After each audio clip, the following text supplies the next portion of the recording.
జై శ్రీరామ్. శ్రీమాత్రే నమః.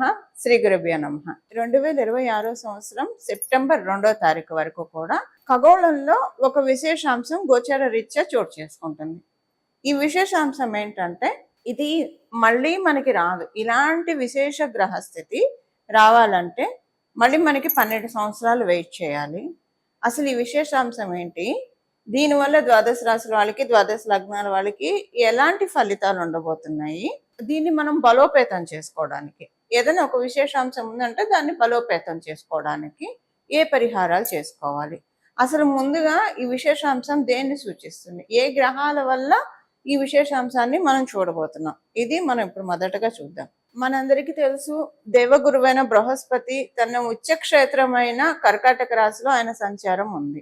అసుర గురువైన శుక్రాచార్యుల వారు కూడా తన నీచ క్షేత్రమైన కన్యా రాశిలోకి సెప్టెంబర్ 2వ తారీఖు వరకు ఆయన సంచారం ఉంటుంది, శుక్రాచార్యుల వారి సంచారం ఉంటుంది. ఇదే విశేషాంశం.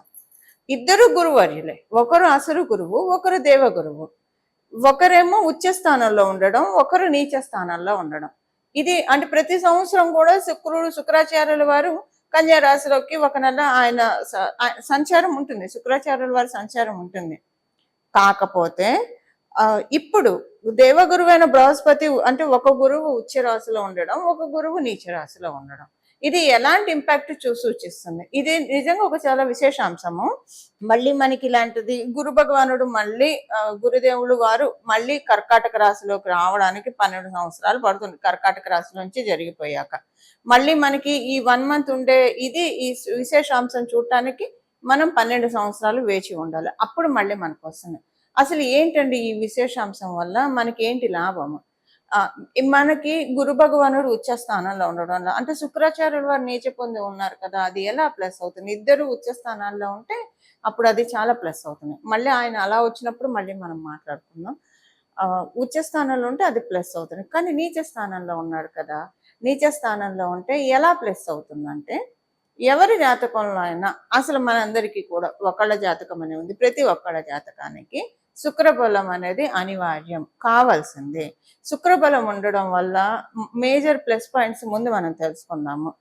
చాలా ఈజీ గోయింగ్ నేచర్ ఉంటుంది. ఇది కూడా ఇంత చిన్నదాన్ని చిలువలు పలవలు చేసి పెద్ద సీన్ క్రియేట్ చేసి పెద్ద డ్రామాలు క్రియేట్ చేయడం ఇలా ఉండదు. ఫర్గెట్ అబౌట్ ఇట్ అనుకుంటారు, వెళ్ళిపోతారు. ఏదైనా ఒక హర్టింగ్ జరిగినా, ఏదైనా ఒకటి వాళ్ళకి చీటింగ్ జరిగినా, ఏది జరిగినా కూడా సరే కాలగమనంలో ఇలాంటివి జరుగుతూ ఉంటాయి అంతే. ఇక్కడ గురుబలం కూడా కలిసి ఉంటే, గురు శుక్రుల బలం ఉంటే ఎలా ఉంటుందంటే, మేబీ వీడు కాకపోతే ఇంకొకళ్ళేమో, అంతే. ఇక్కడతో అయిపోయింది. ఇక్కడతో మనకున్న కర్మ పెండింగ్, పాపకర్మ క్షయం అయిపోయింది, అంతే. ఇంకా ముందు మనల్ని మనం రిఫైన్ చేసుకుందాం. ఇంకా ముందు మనల్ని మనము ఇలాంటి పాపకర్మల్లో ఇన్వాల్వ్ అవ్వకుండా పుణ్యకర్మల్లో మనం పెట్టుకుందాం, సత్కర్మల్లో మనం పెట్టుకుందాం.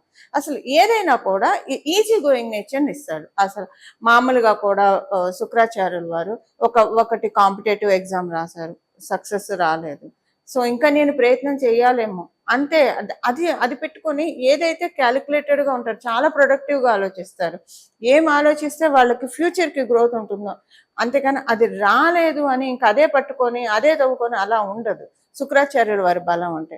అలాగే ఉద్యోగంలో కావచ్చు, వ్యాపారంలో కావచ్చు, ఎక్కడైనా స్పీడ్ బ్రేకర్లు మనకి రోడ్డుకి ఎంత అవసరమో, స్పీడ్ బ్రేకర్ లేకపోతే యాక్సిడెంట్స్ అవుతాయి. అలాగా మధ్యలో ఇలాంటి సిచ్యువేషన్స్ మన జీవితంలో వచ్చేది. ఏదైనా కొంచెం వృత్తిలో కావచ్చు, వ్యాపారంలో కావచ్చు, ఒడిదుడుకులు వచ్చాయంటే అదొక స్పీడ్ బ్రేకర్.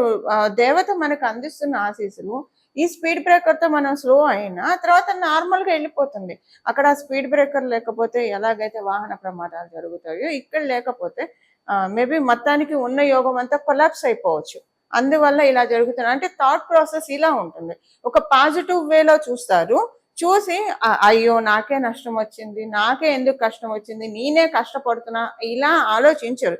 ఇలా ఆలోచిస్తూ ఉన్నారంటే జరిగినవి తవ్వుకుంటూ ప్రపంచంలో ఎక్కడ లేని కష్టాలు మనకే ఉన్నట్లు వాళ్ళకే ఉన్నట్లు భావిస్తే ఇది శనేశ్వరుడు, బ్యాడ్ శనేశ్వరుడు ఇన్ఫ్లుయెన్స్ వల్ల ఇలాంటి ప్రాబ్లమ్స్ వస్తాయి. అదేమవుతుందంటే పదే పదే పదే పదే అలా ఆలోచిస్తున్న వాళ్ళు వాళ్ళ జీవితంలో జ్యేష్ఠాదేవిని ఆహ్వానిస్తున్నట్టే.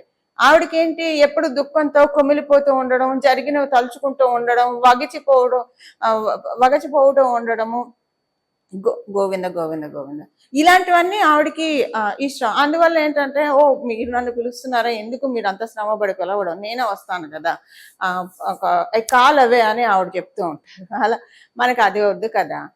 మనకి కావాల్సిన ఏంటి, పరిపూర్ణ శ్రీలక్ష్మి కటాక్షం కదా. అంటే శుక్రాచార్యుల వారి బలం ఎందుకు కావాలి, ఒక డబ్బులు లావిష్ లైఫ్ లగ్జరీ లైఫ్ అనే అనుకోకండి. ప్రతి దాంట్లో మనకి సక్సెస్ కావాలంటే మార్స్ మంగళ స్ట్రెంత్ ఉండాలి, కానీ దానికి థాట్ ప్రాసెస్ ఉండాలి కదా. దానికి బుధుడు శుక్రుడు కూడా బలం తోడు వేయాలి. ఎవరికైతే బుధ శుక్రుడు కలిగి ఉంటుందో వైజ్ డెసిషన్స్ తీసుకుంటారు, రైట్ టైంలో రైట్ డెసిషన్స్ తీసుకుంటారు. అనుకుంటారు అసలు ఏం ప్లానింగ్ చేశారా వాళ్ళు, ఎంత చక్కగా ఎదిగారా లైఫ్లో, అలా అనుకుంటాను చూసారా. అది బుధ శుక్రుల బలం ఉంటేనే అంటారు. సో అందులో శుక్రాచార్యుల వారి బలము గోచారంలో, మనం గోచారంలో నీచపడి ఉన్నాడు కాబట్టి, ఎప్పుడు నీచపడితే మనం బలం పెంచుకోవాలంటే అవ్వదండి. మీ జన్మజాతకంలో ఒకవేళ నీచులో ఉంటే ఇది ఇంకా ప్లస్ అవుతుంది. మీ జన్మజాతకంలో శుక్రాచార్యుల వారు లగ్న చాట్లో కానీ నవంశ చాట్లో కానీ నీచపడి ఉన్నారంటే, ఇప్పుడు ఇది మీరు దాన్ని కరెక్ట్ చేసుకోవడానికి కనీసం ఒక 3 to 5 years కరెక్ట్ చేసుకోవడానికి, బలాన్ని పంపించేసుకోవడానికి. ఇప్పుడు మన ఇంట్లో నీళ్ళు రాకపోతే పక్క బిల్డింగ్ వాళ్ళ ఇంట్లో నుంచి చాలా మంది చూపుతో నీళ్లు లాక్కుంటారు. సో ఆ స్కేర్సిటీ వాళ్ళకి అక్కడ తెలియకుండా, అలా మన గోచారంలో వచ్చేది లాక్కోవడానికి. ఒకవేళ శుక్రాచార్యుల వారి బలం ఉంటే ఇంకా పెరుగుతుంది. ఏమండి, మనకి మంచి విషయాలు జరిగితే వద్దని మనం చెప్తామా, చేదా కాదు కదా. సో అలాగా మనకి ఉండడానికి వీటన్నిటికీ కూడా అంటే ఒక మంచి థాట్ ప్రాసెస్ ఇస్తాడు శుక్రాచార్యుల వారు, మంచి థాట్ ప్రాసెస్ ఇస్తాడు, బుద్ధి బలాన్ని ఇస్తాడు. అలా బుద్ధి బలాన్ని, ఆయన ఉన్నది కూడా కన్యా రాశిలో కదా, బుద్ధ భగవానుడు రాశి కాబట్టి ఇలా బుద్ధి బలాన్ని, ఇంకా అందరికీ తెలిసిందే మంచి బట్టలు కట్టుకోవాలి, మంచి ఆర్నమెంట్స్ ధరించాలి, చక్కటి ఫుడ్ తినాలి, మంచి ఇంట్లో ఉండాలి. ఇవన్నీ బేసిక్ నీడ్స్ ప్రతి ఒక్కళ్ళకి ఉంటాయి. సో ఇందులో ఆర్నమెంట్స్ పోని పక్కన పెట్టేస్తే మంచి బట్టలు, మంచి తిండి, అలా మంచి ఇంట్లో ఉండడం, ఇదైతే బేసిక్ నీడ్స్ కదండి. తిండి, గూడు, బట్ట అని మనం చెప్తూ ఉంటాం కదా. వీటిని మించి మనకి రావడానికి ఇప్పుడు గురు భగవానుడు ఉచ్చ రాశిలో ఉన్నాడు కాబట్టి, నీచ రాశిలో ఉన్న శుక్ర భగవానుడి బలం మనం అందరం పెంపొందించుకోవచ్చు. అంటే మనమందరం కూడా శుక్ర భగవానుడు నీచ రాశిలో ఉన్న మన జన్మ జాతకాల్లో ఉన్న శుక్రుడిని ఒకడు బలంగా ఉంటే ఇంకా బలోపేతం చేసుకోవడం. అండ్ మ్యారేజ్ రిలేషన్స్ లో కూడా జీవిత భాగస్వామిని సూచిస్తాడు శుక్రాచార్యుల వారు. సో ప్రతి విషయంలో కూడా, వివాహం కాని వాళ్ళకి వివాహం అవ్వాలంటే శుక్రబలం కూడా ఉండాలి, గురుబలం ఉండాలి, శుక్రబలం మేజర్గా ఉండాలి. ఇలాంటి వాటికి అన్నిటికీ కూడా శుక్రబలం మనకు కావాలి. ఇలా మనం శుక్రబలాన్ని తెచ్చుకోవడానికి this is the right time. అసలు ద్వాదశ రాశుల వాళ్ళకి, ద్వాదశ లగ్నాల వాళ్ళకి ఏ పాయింట్స్ లో ఈ గురు శుక్రుల ఉచ్చ నీచాలు ఇంపాక్ట్ చూపిస్తున్నాయి. పరిహారము అందరికీ ఒకటే పరిహారం ఉంటుంది, అది చేసుకుంటే మనకి స్ట్రెంగ్త్ బాగా పెరుగుతుంది. పరిహారం చివరిలో మనం తెలుసుకుందాం.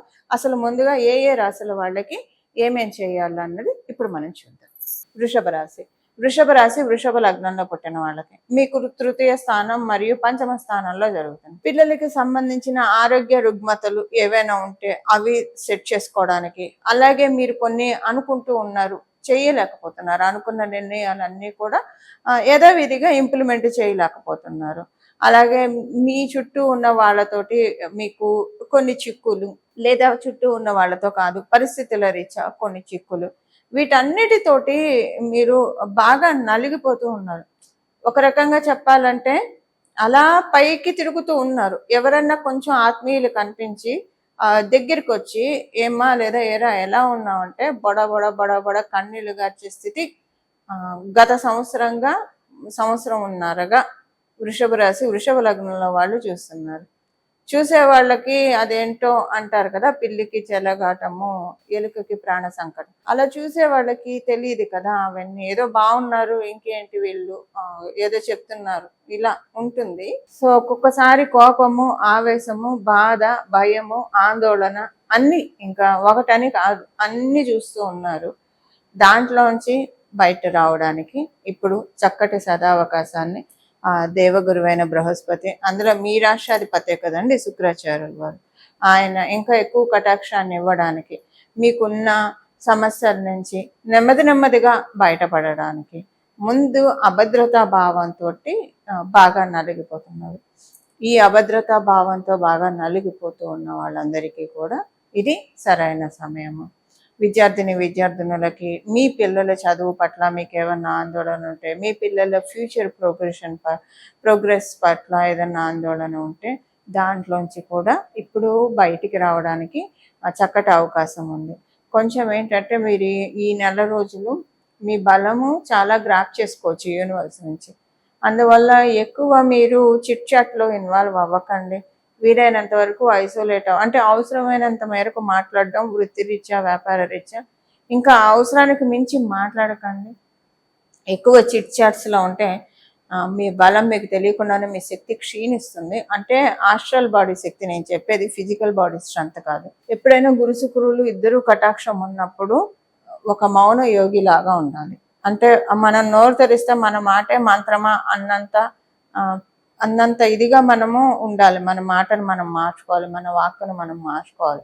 ఎక్కువ మాట్లాడకూడదు, తక్కువ మాట్లాడాలి. ఇప్పుడు మీకు ఇది ఆప్ట్, ఎంత తక్కువ మాట్లాడితే మీకు అంత మంచిది. అలాగని మరీ మాట్లాడకుండా ఉంటే పనులు కూడా అవ్వవు. కాబట్టి అవసరమైనంత వరకు మాట్లాడి మీ శక్తిని మీరు స్టోర్ చేసుకోండి. అనవసరంగా అలాగా గాలికి వదిలేసేయకండి. చూడండి, శక్తిని బాగా స్టోర్ చేసుకోవడానికి ప్రయత్నించండి.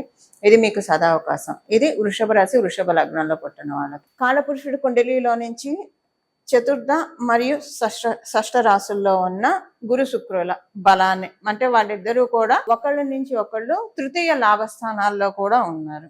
గురువు నుంచి శుక్రాచార్యుల వారిని చూసుకుంటే తృతీయ స్థానం, శుక్రాచార్యుల వారి నుంచి బృహస్పతిని చూసుకుంటే, దేవగురువు అయిన బృహస్పతిని చూస్తే లాభస్థానంలో ఉన్నారు. ఇది లాభస్థానంలో ఉన్నారు కాబట్టే మనకి గురు శుక్రుల బలాన్ని పెంచుకోవడానికి ఇది చాలా సదావకాశము. వీళ్ళిద్దరు బలం ఉంటే చాలు. అంటే ఒక అజ్ఞాన అంధకారాన్ని తొలగించేది జీవితంలో ఎవరైనా ఉన్నారంటే అది కేవలంగా గురువు మాత్రమే. అజ్ఞానం వల్లే తప్పులు చేస్తూ ఉంటాం. ఒక్కోసారి మొండి పట్టుదలతో కొంతమందిని మనం చూస్తూ ఉంటాము. ఎవరేం చెప్పినా వినరు. వాళ్ళు పట్టిందే తాపట్టిన కుందేలకే మూడు కాళ్ళు అనుకొని చాలా ఇబ్బందులు పాలవుతూ ఉంటారు. ఒక్కసారి మనకి పూజ్య గురువర్యులు వేమన గారు కూడా చెప్పారు కదా, వినదగున ఎవరు చెప్పినా అని. కనీసం విని ఓకే వీళ్ళు చెప్పిన దాంట్లో పాయింట్ ఉందో లేదో చూసి, ఒకవేళ పాయింట్ ఉంది, మన క్షేమాన్ని కోరి చెప్తున్నారు, మార్చుకుందాం. ఒకవేళ పాయింట్ లేదు, వదిలేసేద్దాం. వీళ్ళు ఏదో ఈషతో చెప్తున్నారు, అసూయతో చెప్తున్నారు, వదిలేసేద్దాం.